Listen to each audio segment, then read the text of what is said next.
First conference victory. Check. But these Miami Hurricanes still have a lot of work to do. You are Locked On Canes, your daily podcast on the Miami Hurricanes. Part of the Locked On Podcast Network, your team every day.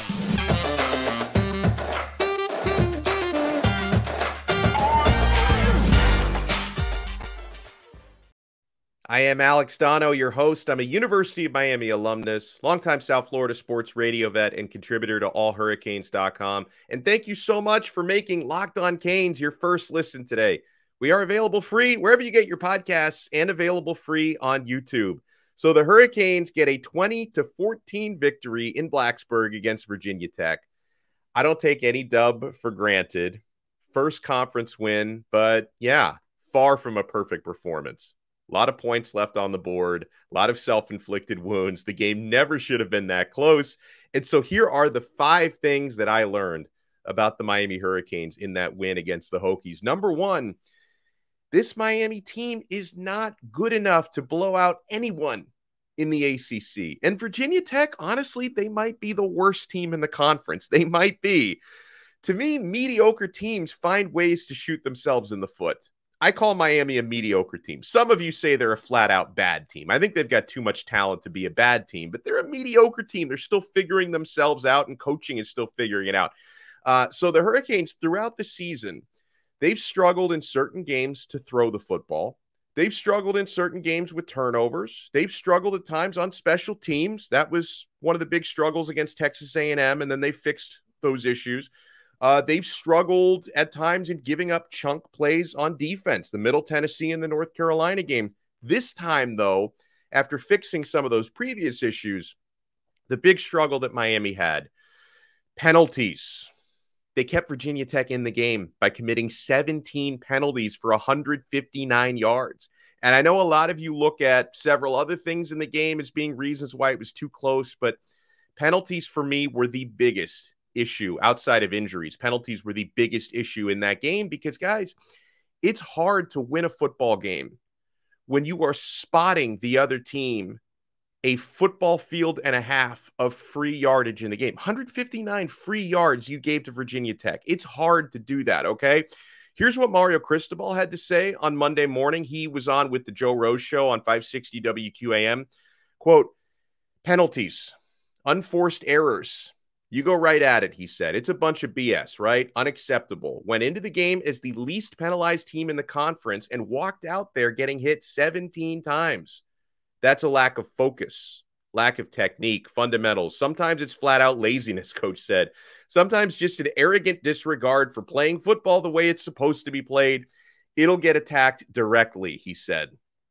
And on how you attack it, I spoke to a couple of former Miami Hurricanes players. They didn't play for Mario Cristobal, obviously, but I asked them, hey, like, what's practice usually like after a game where you commit way too many stupid penalties? And they both told me you could expect some guys to get chewed out in team meetings, film sessions, and you could expect the team to have to run gassers, a lot of gassers. So, and like Cristobal said, Miami was top 20 in the country in fewest penalties coming in and top in the ACC. So this is a new issue. It's like every time Miami fixes one thing, a new issue comes up. So given the fact that penalties hadn't been a problem prior to the Virginia Tech game, I'm hoping they can get that cleaned up quickly, especially since you come back home this week.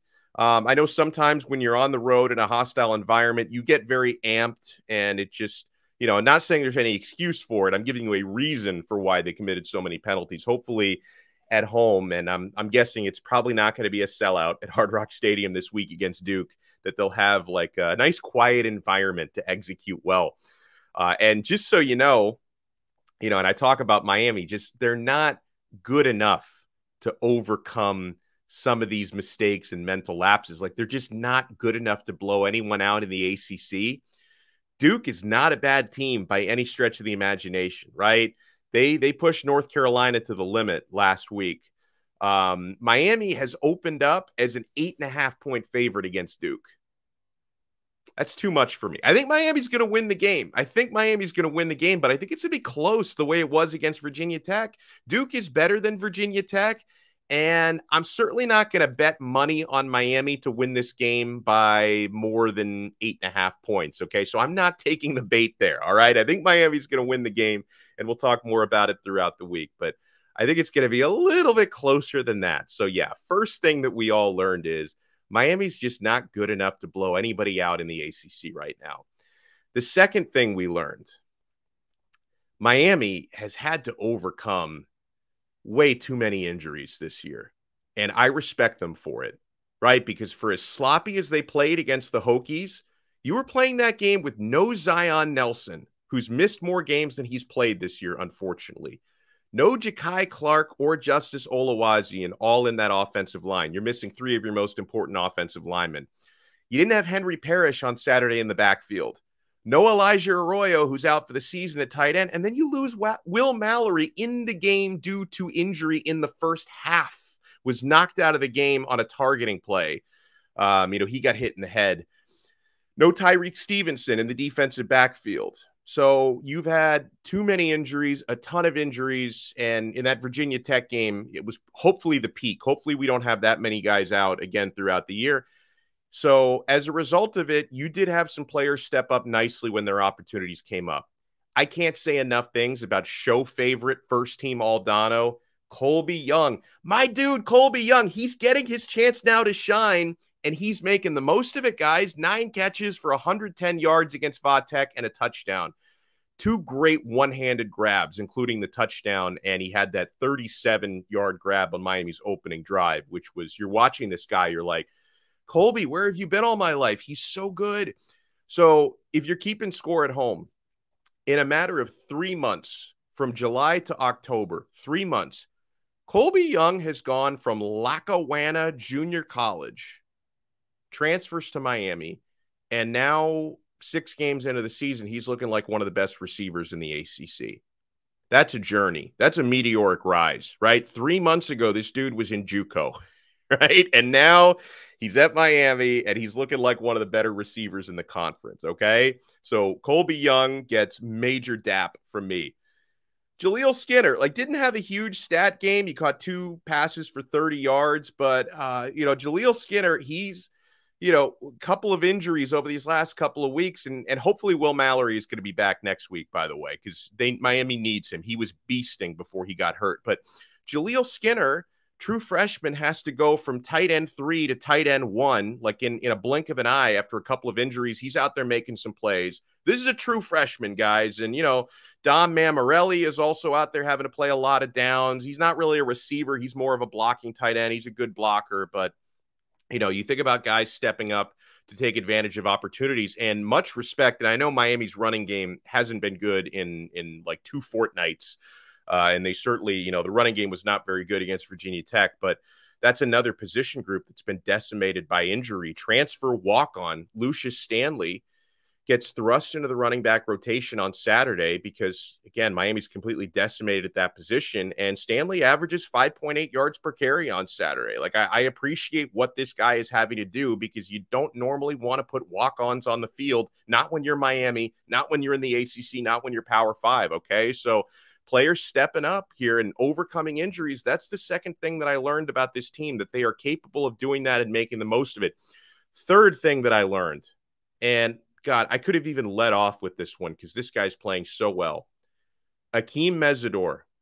He is one of the best players in America, period. Not one of the best players on Miami, not one of the best defensive players in the conference or best defensive players in the country. Akeem Mezador is one of the best football players in America and one of the best transfer portal transactions of the season. Mesidor against Tech, and he's been doing it all year. 3.5 sacks in the game. Led the Canes with 8 tackles as well. He got a national honor for that performance. He was named Walter Camp National Defender of the Week. And just to put Akeem's stats in perspective here from that Hokies game, he's one of just 2 players in America to have at least 3.5 sacks and 8 tackles in a single game. So there's not defensive ends out there just doing what he's doing on a regular basis. I think the top DN from Houston is the other one who's put up those stats in a specific game. So those are the top 3 things that we've learned. I'm going to give you 2 more, including Miami's offense, they're starting to resemble last year's offense a little bit. That's, I guess, both a good and a bad thing simultaneously. And guys, I want to go to Twitter, okay? Because you folks have been giving us some questions that you want answered. Everyone is asking me, why didn't we see Colbie Young the first 4 games? Why was Miami these coaches are so incompetent. They couldn't get this guy on the field. I want to explain that, and I want to give you the other 2 things we learned right after we talk about the awesome folks at Simply Safe. You have to get Simply Safe in your life, folks. Other people are doing it. Many are doing it. The numbers don't lie. Over the last decade, over 4 million people have chosen Simply Safe Home Security to protect their home. You don't just earn the trust of that many people without doing something right.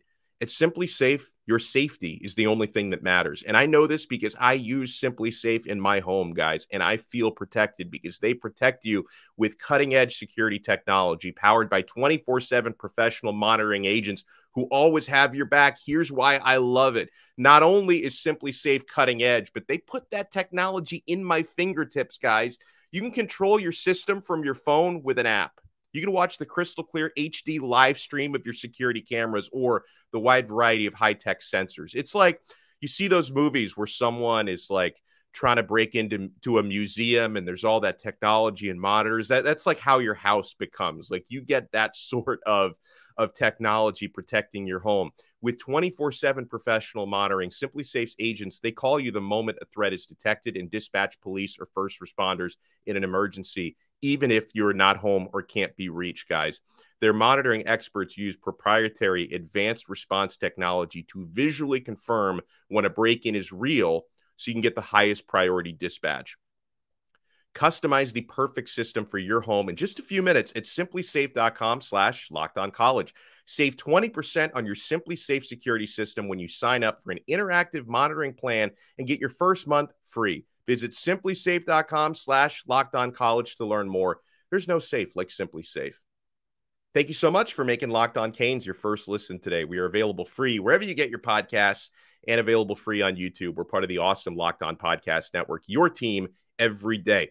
So the first 3 things that we learned about the Hurricanes in that win, I want to remind you guys, it was a win against Virginia Tech. Number 1, this team they're getting better, but they're not good enough to blow out anyone in the ACC, okay? Number 2, Miami has had to overcome a ton of injuries, and I respect them for it.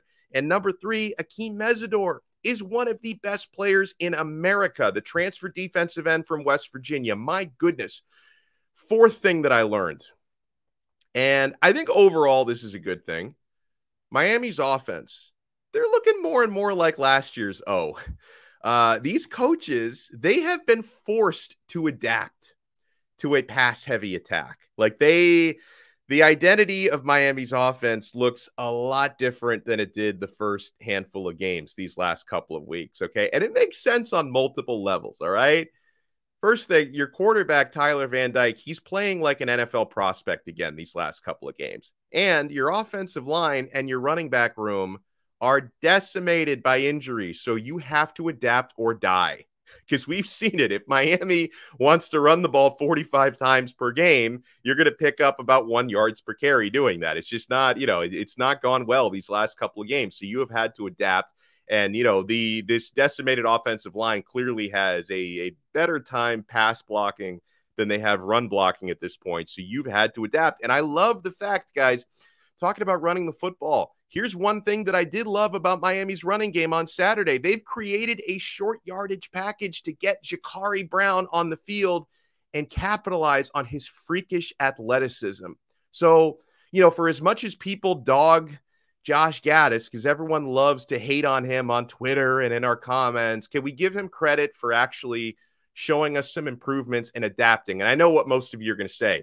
No, I will not give him credit because he did it too late. Why did he wait this long? It's like, okay, you can't have it both ways. If you're going to trash him for calling a Stone Age game plan the first few weeks, you can give the guy at least a little bit of credit. He did it too late, fine, whatever. But you can give the guy some credit for adapting the offense, and I will. All right. Now, and I mentioned why Miami's offense looking more like last year's offense. It's a good thing and a bad thing. It's a good thing because you're tailoring your game plan more to what your quarterback does best. And Tyler Van Dyke, as we've been reminded, is still a really, really good college quarterback, right? I still don't necessarily think his NFL stock is as high as we thought it was, before the season started. But Tyler Van Dyke is one of the better quarterbacks in college football. I think it's helped that his receivers have emerged now. We'll talk about that more in a little bit. So it's a good thing that you're getting more productivity out of your passing game. Unfortunately, the running game, for the most part, Miami did have over 100 team rushing yards, but it didn't look as good as the stats would indicate.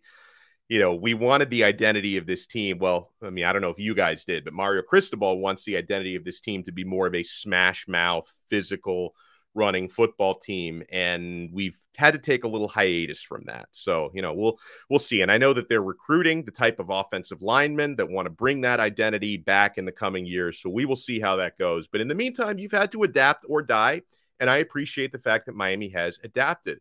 So the fifth and final thing that I learned from this 20-14 victory against Virginia Tech, guys, I am really starting to get bullish on this wide receiver room.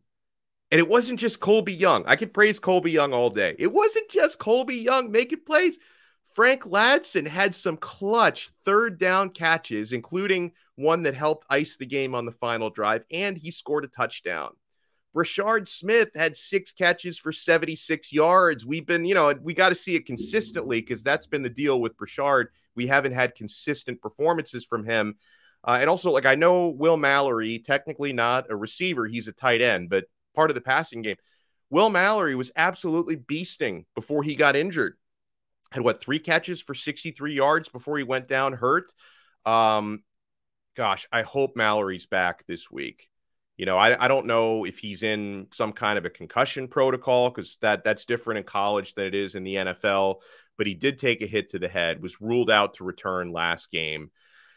I can't speak 100% on how Mallory's doing. We're going to talk to Mario Cristobal later today. I'm going to be at his media session, so I'm going to see if he has anything to update on Mallory's status. We would love to have him back, because he's been playing great these last couple of games. And guys, at some point this season, so we have receivers stepping up right now, and at some point this season, Xavier Restrepo and Jacoby George will both be back. So I love the fact that in the meantime, Miami is building some depth at wide receiver. That's great.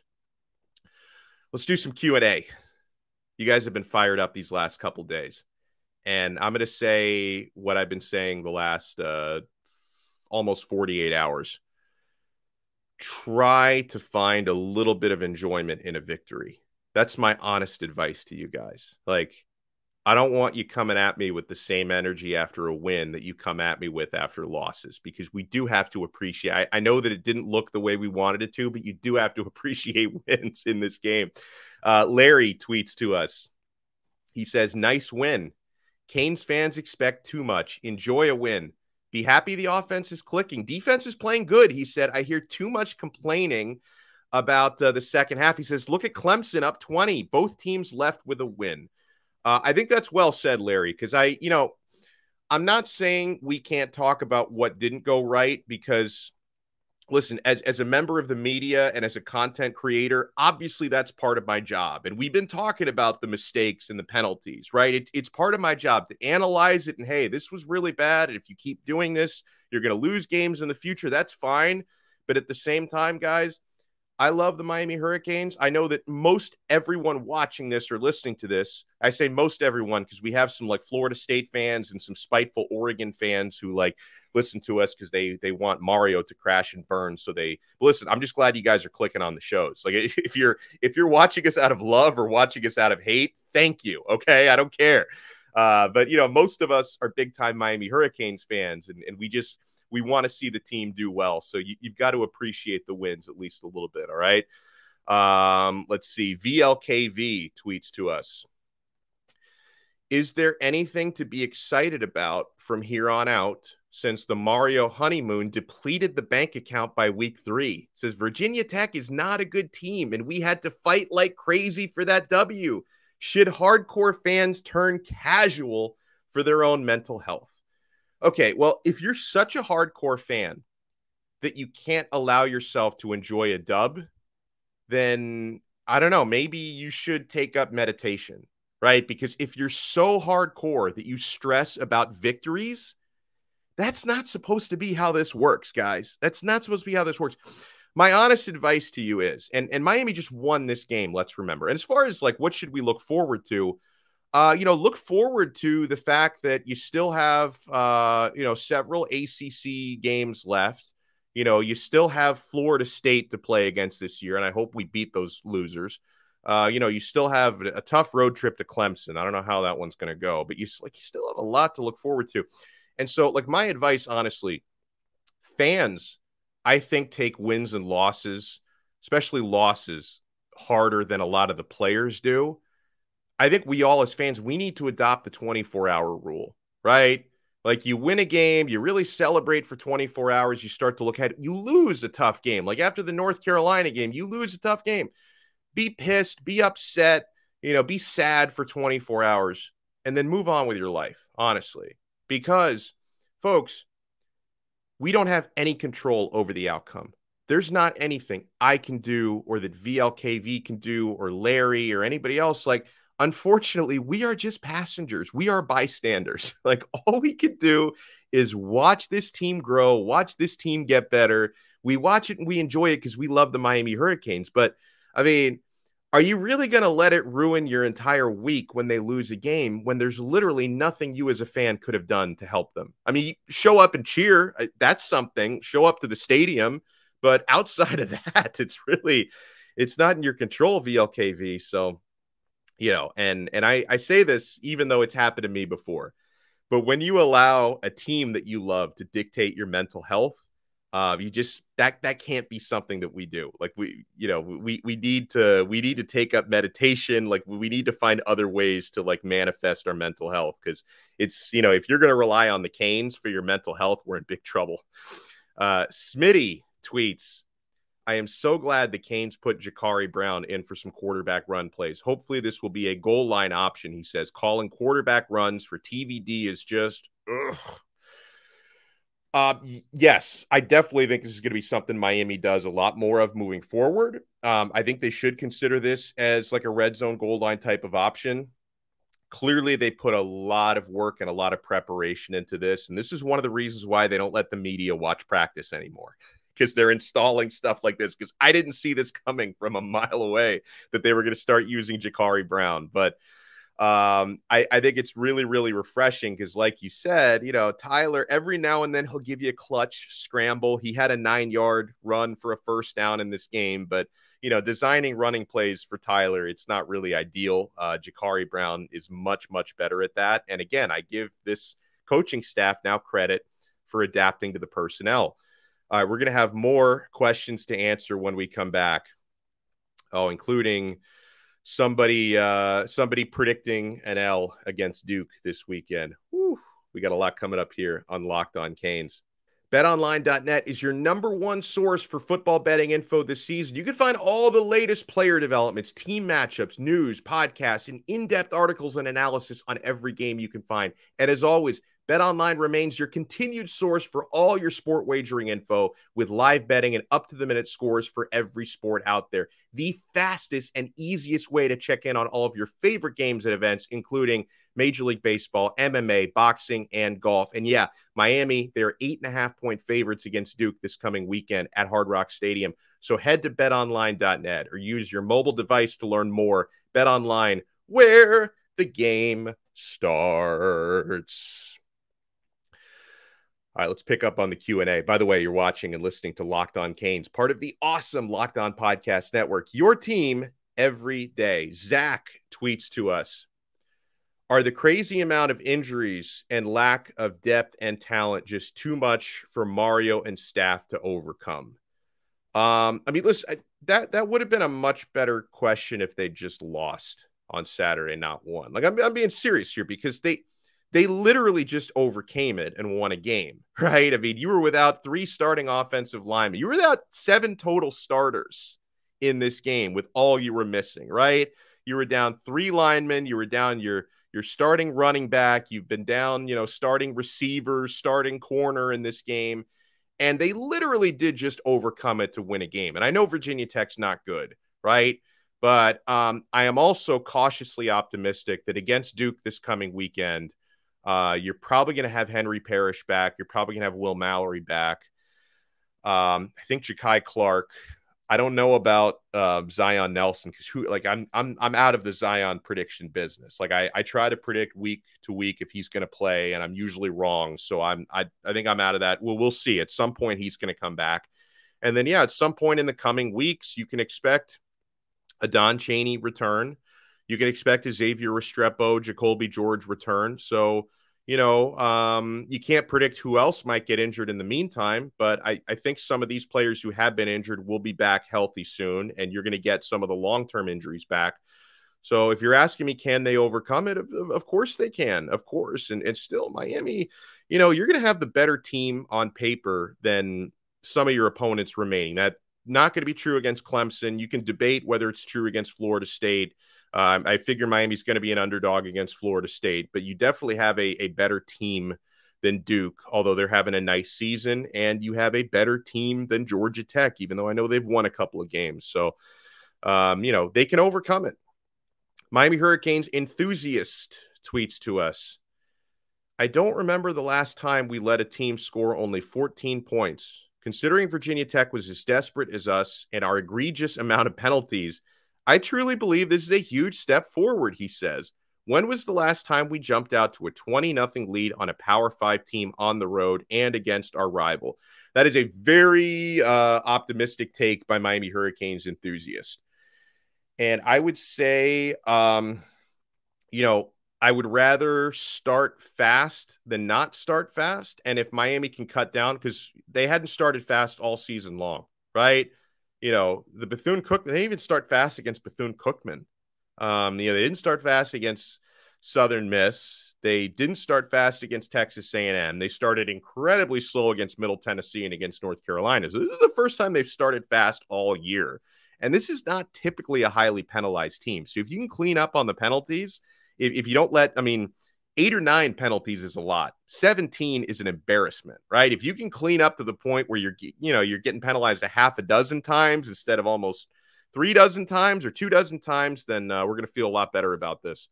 So I like that comment. Thank you for the optimism. And Ernst left us this comment on YouTube. He says, Donno, I love your positive take on the team, but I feel like unless we have all of our starters return, I would say the Duke game next week is about 55% Duke to 45 Miami, a Duke win, because our team is not clicking yet. Well, certainly Mike Elko's team, they've been punching above their weight, have Duke. Very disciplined, very experienced, right? That's something Miami rarely ever has an experienced team because we tend to have guys leave as sophomores and juniors, like for no apparent reason, right? Whereas, Dukes and Carolinas, they keep their 5th-year seniors. Like we have trouble keeping guys for like a 3rd year. Duke is a much better team than advertised.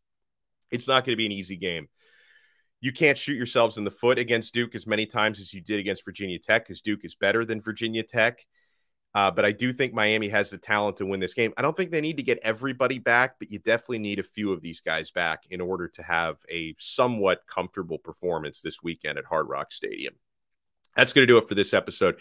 If you guys are following our YouTube channel, make sure you subscribe, Locked on Canes. It's free to subscribe, Locked on Canes on YouTube, because we are going to be dropping the coaches' pressers there. Mario Cristobal, Josh Gattis, and Kevin Steele. We're going to be dropping those videos on our YouTube channel. And folks, make sure you are supporting Locked on ACC, host Candace Cooper, and the local experts like myself. I join every Thursday, bring you everything you need to know about the conference in 30 minutes or less. So make Locked on ACC your second listen. Thank you for making us your first. We will talk to you guys again later on another episode of Locked on Canes, part of the awesome Locked on Podcast Network. Your team every day.